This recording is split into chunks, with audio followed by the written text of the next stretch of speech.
So we've got this white now, just sort of over the grey here and there. Work out where the greys are. Get a bit of a bright edge if you need it.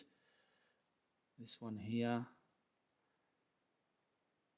And this is what I call the yumminess. I call it the yumminess because everyone knows what yumminess is. It's just something that makes it look more yummy and better. Okay, there we go. Now we're going to blend that down as well. And you'll see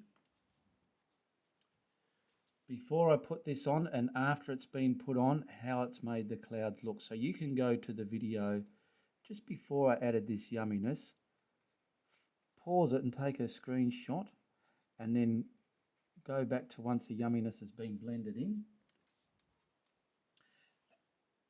And you'll get an idea how the yumminess works in the cloud. That gives it that third dimension. Now, don't destroy all the yumminess. See, I want that white, vibrant bit still poking in that grey there. You're just sort of killing the edges. That's why you need to practice.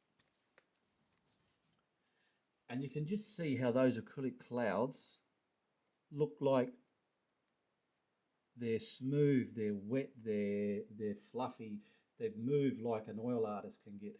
And that's how I've used the retarder in this part of the painting. And I've also used it holding my other paints at bay ready to be used later on.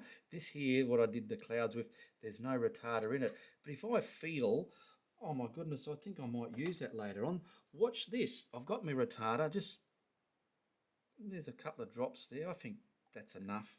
Grab any little brush. I'm just going to grab this one. And then mix all that up. Now you can mix two piles up like this, just little ones like this, one with and one without retarder, and see how I've spread this out. Do the same on your other pile and watch just how fast the other one will dry up on you. But this will give you time to use that paint.